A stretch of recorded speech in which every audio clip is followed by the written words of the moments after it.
So yesterday Armored Kill was released. I'm going to show you a full gameplay on Armored Shield covering pretty much everything that the game has to offer now. I recorded this on default ultra settings, so this is as beautiful as Battlefield 3 looks at 1080p, just so you guys could see just how much of an improvement they've made over the original large maps like Caspian Border with this one. It actually reminds me quite a bit of Harvest Day from Bad Company 2, this map here, Armored Shield, and I think it's probably the prettiest of all of the ones they've released. What you're seeing here is of course the 120mm, I think, cannon on the gunship, which basically the gunship circles each of the rush bases, so it moves up with your team moving up, and until it gets shot down it just continually circles. There's a 60-second timer once it's been shot down, unless you join one of the DAF servers which have a fast respawn on, and then it just instantly reappears. But that's, I think, going to be increased to 90 seconds next week, because at the moment it is quite hard defending in Armored Kill, just because this gunship, as you can see, and I didn't know there was a zoom on this, there is a zoom,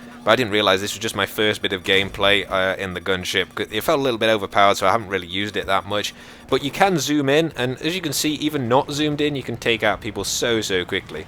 I just decided to bail out there because, I mean, we had got a lock on from a SOFLM on the side. Not that that would have done much damage, as it takes like 6 or 7 javelin hits or something to take it down.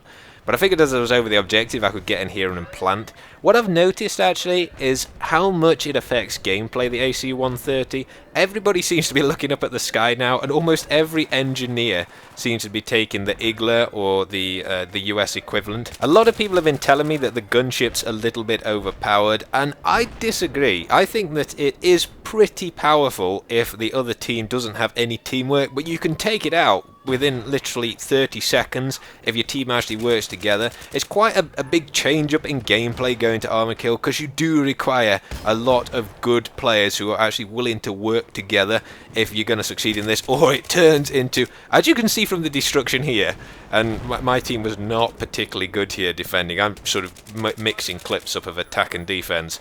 I mean, we got absolutely destroyed here, and it does become a bit of a pain when your team sucks. That's the thing. Battlefield 3 is sort of designed for teamwork, but DICE sort of don't build in, or I don't think take account of the fact that a lot of people seem to go straight to full retard when they're playing this. I have seen so many. And, you know, conventional wisdom, and that's probably what DICE is working off, tells you that you should never go to full retard. But these guys, I mean, they just hit there regularly like it's some sort of special theme park or something. But when your team's like that, you're probably better off switching server or something, because it isn't, as you can see, much fun. Another big tip, actually, as I'm playing infantry here, is to take flak.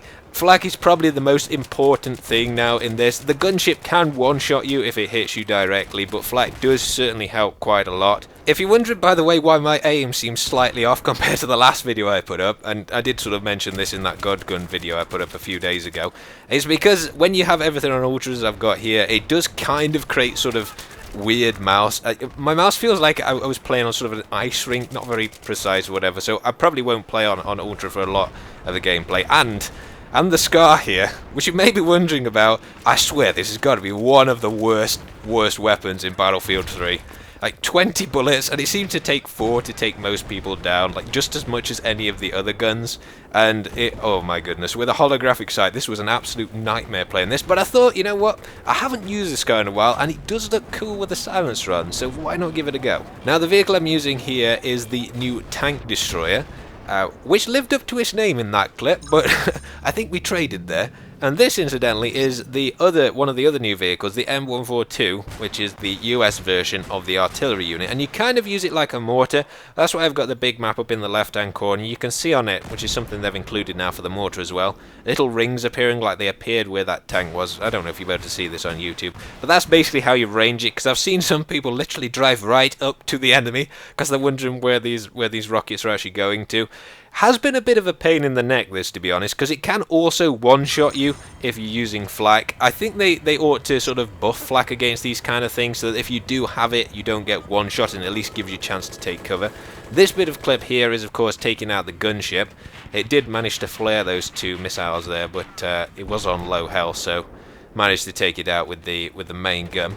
As you can see, The map really does look nice from up here. Like they seem to be so well made, these Armored Kill maps. I haven't played them all the way through. In fact, the only thing I've actually disliked about any of the maps that I've played so far is that I tend to get shot from lots of different directions because, as you can see, there isn't exactly loads of cover. A lot of people have been complaining about this on the forum, saying the maps are badly designed. I don't think that's really the case. I think if you get used to the maps and you know the places, like most of us probably already do for the rest of the maps that have come out, where you can stay in good cover and sort of have an advantage, then it'll become a lot less frustrating. Unfortunately, my Jihad heli failed there, but this is one of the best things about Armored Kill. Unlike Caspian Border, where it'd take ages getting from base, as you saw there, I can now just power drop straight in. This is also rather controversial. A lot of people don't like this because people sort of drop from the sky and you're kind of not thinking about them.